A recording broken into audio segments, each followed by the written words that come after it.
မင်္ဂလာပါကျွန်တော်ဒီနေ့ပြောပြပေးချင်တာကတော့ portrait ဘယ်လိုရိုက်ကမလဲပေါ့နော်ပုံမှာပါတဲ့ portrait mode ကိုအသုံးပြုပြီးဘယ်လိုရိုက်ကမလဲဆိုတဲ့အကြောင်းကိုပြောပြပေးချင်ပါတယ်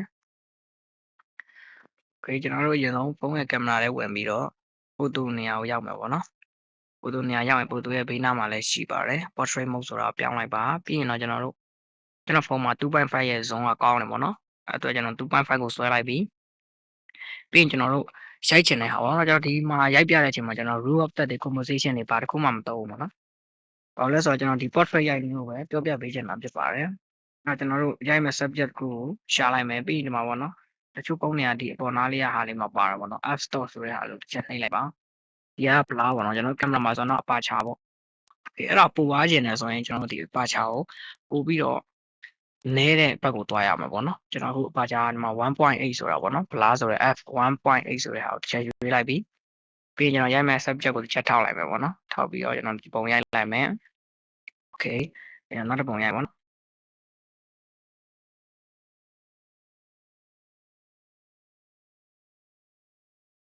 ပြီးကျွန်တော်ပုံဝင်မယ် Okay ဒီမှာပေါ့နော်နောက်ခံဝါးသွားတာမြင်ရမှာပါ Okay ဒီပုံမှာပေါ့နော်အခုနကျွန်တော်ရိုက်ခဲ့တာ Okay ဒီလိုနောက်ခံဝါးခြင်းကျွန်တော်တို့ဒီ portrait mode ထဲကိုဝင်ရမယ်ပြီးကျွန်တော် portrait ကိုရွေးပြီးတော့ရိုက်ကြမယ်ပေါ့နော် Okay ကျွန်တော်အခုဒီမှာပေါ့နော်လှတဲ့ပန်းလေးတစ်ပွင့်ကိုကျွန်တော်ရွေးမယ်အပေါ်မှာလည်းပန်းလေးတစ်ပွင့်ပေါ့နော် Okay ဒါလေးကိုချက် focus ထောက်လိုက်မယ်ပြီးကျွန်တော်အနောက်ကပန်းလေးကိုနည်းနည်းလေးပေါ့စီခြင်းနဲ့ကျွန်တော်ပါချာ 4.5 ကိုပြောင်းလိုက်တယ်ပြီးရင်ကျွန်တော် focus တစ်ချက်ထောက်တယ်ပြီးရင် shape ပါမယ် Okay 3.5 ကိုအောက်မယ်နောက်ပုံထိုင်ရမယ်ပေါ့နော်ဒီမှာကျွန်တော်တို့ဒီ blur မှာ f ဆိုပြီးပြပါတော့ f 3.5 ပုံမှန်ကျွန်တော်တို့ဒီ 4.45 ပေါ့နော်ပုံမှန် 4.5 ကိုရောက်နေပါတယ်ဒါ normal ပေါ့နော်ပုံနေမှာဆိုတော့ဒါ normal ပါပဲ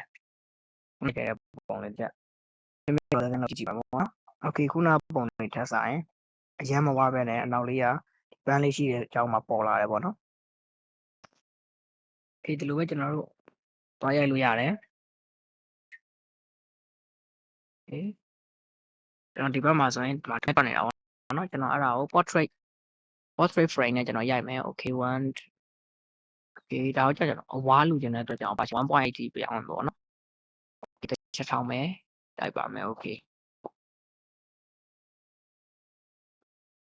ကျွန်တော် image processing လောက်တာစောင့်ပြီးတော့ Okay ရပြီပေါ့နော်ဒီပုံမှာဆိုတော့လုံးဝကြည်လင်ပြတ်သားပြီးတော့အရင်လှပတဲ့ပုံလေးပေါ့နော်အရင်လှပ portrait ပုံလေးရပါတယ် Okay ဒီမှာတော့ပြလေးလားမသိဘူးပတုံးလေးလားမသိဘူးနော် Okay ဒီမှာ lighting ကတခြားမဲဝင်နေဆိုတော့ဒီပုံကတော့ပြေပေါ့နော်ဒါကျွန်တော်မှတ်တမ်းတင်တဲ့ပုံလေးရိုက်ထားမှာဖြစ်ပါတယ်ဒီလိုမျိုးနောက်ခံဝါးတာလိုချင်တော့ပါတယ် portrait mode ကိုပြောင်းပြီးတော့ကျွန်တော်ရိုက်လို့ရပါတယ် Okay ဒါဆိုတော့အနောက်က fade လုပ်လိုက်မှာပေါ့နော် frame ထဲမှာ nature ပိုင်းကင်းလေးနဲ့ Okay ဒီလိုမျိုးရိုက်လို့ရပါတယ်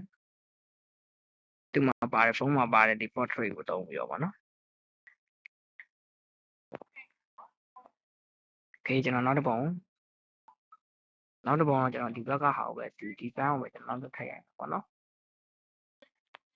ပုံစံမျိုးနဲ့ကျွန်တော်ရိုက်ပါမယ် Okay ရိုက်မယ် Okay ကျွန်တော်ဒီနေ့ပြပေးရတော့ portrait mode နဲ့နောက်ခံကဘယ်လိုရိုက်မလဲအကြောင်းပေါ့နော် Okay ရပြီပေါ့နော်ကျေးဇူးတင်ပါတယ်ဒီသားလေးပဲလိုက်ပြီးတော့စမ်းတက်ပြီးရိုက်ကူးကြည့်ပါလူပုံတွေလိုလိုက်လို့ရိုက်လို့ရပါတယ်ခင်ဗျာအားလုံးကျေးဇူးတင်ပါတယ်